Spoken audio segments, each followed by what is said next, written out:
this is not just a referendum on Michael Lofton into his house. This is a referendum on Pope Francis. It's either Francis is right in his theological claims or someone like Strickland is. Can't be both. And Strickland always just says whatever the deposit of faith says.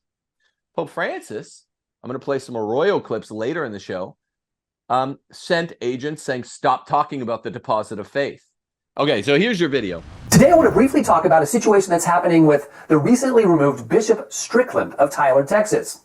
The good bishop went to Rome to speak at the LifeSite News Conference, and there he gave a talk on the road to Emmaus. And in that talk, kind of preceding that talk, he read a private letter to him from a friend publicly. So there's this guy named Michael Lofton. He's a Catholic commentator, and he has a show called Reason and Theology. He was deeply disturbed by this letter, and he makes a rather long video comment analyzing it in a video below. You can see it. So there are real questions surrounding the prudence of reading this letter publicly, and the author of the letter that Bishop Strickland read was obviously an intelligent and faithful man, but in light of present circumstances, it appears as if he was angry, and perhaps even righteously angry. But it may have been anger that overshadowed the better part of valor in this case. That's an issue that remains to be discussed and fleshed out. This video is not about whether or not that was prudent to read that letter. It's about Michael Lofton's commentary on that letter. And again, Michael Lofton's podcast is called Reason and Theology.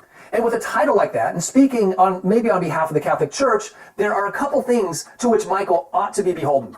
The first one is this: a Catholic commentator ought to speak the truth with charity. And some of Michael's words may have been true, but many of them are not true.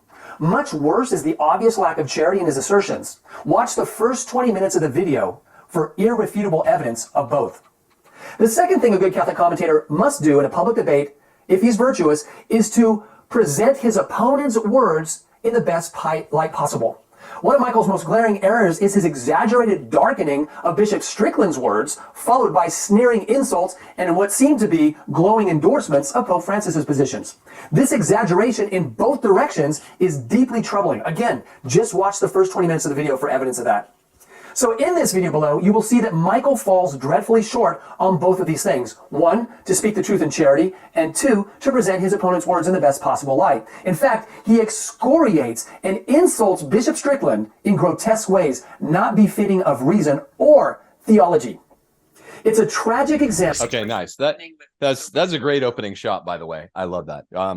You first, Steve. What do you say? Anything to add? Yeah, well, I think it's very obvious if you watch those videos that what I just said is true, unless you're a Michael Lofton sycophant. I imagine that his followers would take umbrage, but then we just have to examine what was said. I want to, yeah. Steph said something funny. But did I say umbrage? I can't say that on here. YouTube. No, you can say umbrage. No, okay, good. I was kidding. I just didn't know if I was responding the right way. But one thing in particular that I think we ought to look at in terms of casting a dark light on something, this letter that was written, Michael Lofton said, interpreting this paragraph as sedevacantism is as easy as 1 + 1 = 2. And I don't know if we could show that little paragraph. Can we do that? Or is I'm sorry, I don't have it. I got it right here. How about it? I got it right up here. This little statement says, would you now allow this one who has pushed aside the true Pope and has attempted to sit on a chair that is not his define what the church is to be? Now, Michael Lofton says it's as simple as 1 + 1 there that points to the obvious fact that this makes the author and bishop a sedevacantist. But first of all, there's so many reasons why that's probably not true. And it is a dark cast of these words. We need to ask the author what he intended by those words. And then we need to ask Michael Lofton if he knows the difference between formal literacy and material literacy. It's hugely problematic. So I want to make a suggestion that might sound a little harsh, but I think this is true. C.S. Lewis wrote an essay in 1944 talking about the two kinds of education, an authentic education and a modern education. And he said, the modern education fails most disastrously when it most succeeds. It makes a man feel vaguely cultured when he remains, in fact, a dunce. It makes him intellectual without intellect. I think this is kind of a perfect description of Michael Lofton and his kind of education. So here's how it works. When an author writes a letter, in formal literacy, the soul of that author informs every word. The unifying principle of the letter is the author, not Michael Lofton. He doesn't have the right to say what these words mean just because he thinks materially they look like 1 + 1 = 2 to him. He doesn't have that right. Here's my suggestion. I don't know what the author meant, but because I don't know, I'm not going to claim in concrete terms that I know what he meant. But here's what I think he might have been pointing to. This looks like symbolic language to point to that story of the Pope Benedict XVI pontificate up through his resignation, and then Francis coming in after that. I don't know that story very well. Tim, you know it better than I do, but it seems to me symbolically that's what he's saying, which is not even to say sedevacantism, which is a movement from Pope Pius XII till today, claiming the seat's empty. So there's a lot of really interpretive problems with that. Do you agree? I don't agree with all that, but that's fine. That's what I mean. I agree with your general critique of Lofton. I don't think it's unfair for him to say that if you usurp the throne of Peter, that I'm talking about the man who wrote the letter to Strickland, that this generally intones a principle of a kind of 2013 sedevacantism. I don't have a problem with that. I think there are, because once again, let's let our poll star be facts.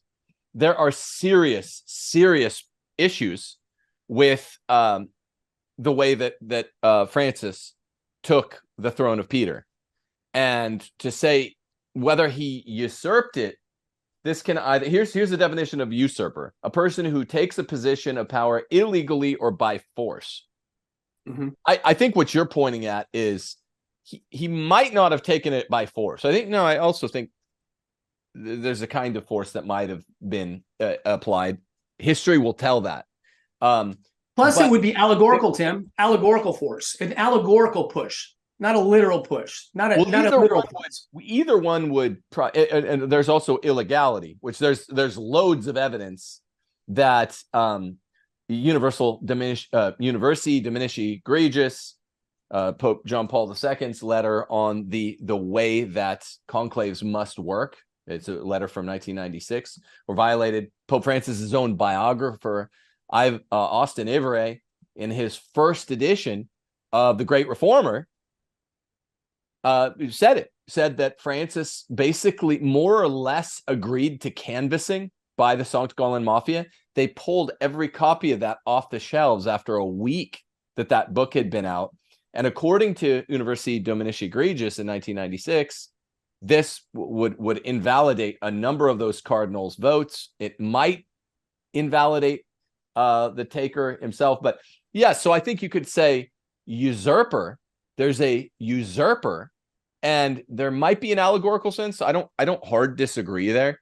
But when you say that we have to have the author of a text present to ask him what he means, I am a textualist. I do believe we can adjudge what the letter writer to Bishop Strickland probably meant by the original public meaning. There are those three elements: the original public meaning. Now, I'd say he sounds like a 2013 sedevacantist. Wouldn't that be more like an interregnum, as opposed to the ideology of sedevacantism? Sedevacante, it's just an empty chair, but it doesn't even have to be that. But let me ask you this, Tim: would you allow the author of this to clarify what he means by that, or would you just impose your meaning on it as an original textualist? Well, I have a third take altogether. Of course I would. Sure. Allow that. I'd invite him. I don't know what the man's name is. He might be. He's likely a viewer of this show. I have a lot of fans in that diocese that are retrogrades. I'd love to talk to him on the show. I don't have really a problem with him saying usurper. I wish he would have said possible or likely usurper of the throne. I'm not sure whether it's 45% chance or 55% chance, but yeah, I also like your gloss that there is an allegorical sense of usurper. I mean, the first definition is a person who takes a position of power illegally or by force. But here's something that's big. I want to play a Theodore McCarrick clip that supports this man's interpretation of usurpation. It's a well-known one, but an often forgotten one that I think will be instructive as we go forward. But here's what I would say: this does not make Strickland. Did you say Lofton? Michael Laughlin? I like how you called him Michael Laughlin. Michael Laughlin. Did Michael Laughlin say that this makes Strickland a sedevacantist for reading a throwaway line in an otherwise very, very relevant letter from? Let's assume, arguendo, this letter writer is sedevacantist. Did you say Laughlin says that this makes Strickland a sedevacantist? You'd have to watch the whole video to see how many times he makes reference to it. I couldn't. I would sue. Yeah, no, it's really awful to watch it. Videos are like 4 hours. They're ridiculous. No, it's only about 8 hours, but it's oh no, it's only a couple hours. It's only an hour and 5 minutes or something. This particular one, but it's a saga. It's a bunch together. You put them together, it's longer than Lord of the Rings, the extended version. But he doesn't come straight out and say it, but he implies it. He suggests it. He says it's 1 + 1 = 2. I'm not convinced by this quote, this paragraph, that the author himself is a sedevacantist. I kind of don't think he is. He might be. I can't say that for sure, but I wouldn't. Something you and I talked about last night that's important here, so that we don't get dragged into the weeds on that. For one thing, I don't really think it matters. I think there's a decent chance. There's maybe not more than 50% chance, but there is a very, very strong case that the Francis pontificate could later be invalidated by the way he took the throne. The Sankt Gallen Mafia, the use of illegality and potentially force. But let's not get into the weeds on that. Sedevacantism. I did listen to this clip from Lofton. He says, "Oh, well, you're not de facto. This guy thinks that if Benedict was Pope that whole time, Benedict is now dead. So it is a sedevacante." Yes, that would be sedevacante. But here's the thing. To be a sedevacantist, one has to be a proponent of a worldview. Now, do we all become sedevacantists each time we have an interregnum? No. That it is a sedevacante, but it does not become the worldview that's associable with the view that after 1958, the close of the pontificate of Pope Pius XII, there has not been one pope. That is sedevacantism, and sedevacantists are, as a matter of fact, 1 + 1 = 2. Sedevacantists are those people that believe we haven't had a pope since 1958. We are not sedevacantists who affirm the worldview each time we have an interregnum. Interregnum means period between popes.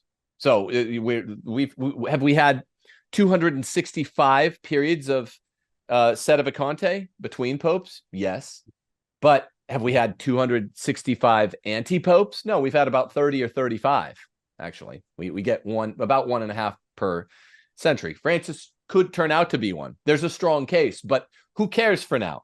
Call him Pope Francis. We don't know until we know. The point is, just by saying, well, hey, it might be a sedevacante, we'll see later, that does not make you a proponent of 1958 sedevacantism any more than acknowledging when one pope dies and you're awaiting the next pope that the chair is empty, you're a sedevacantist. It's a stupid point.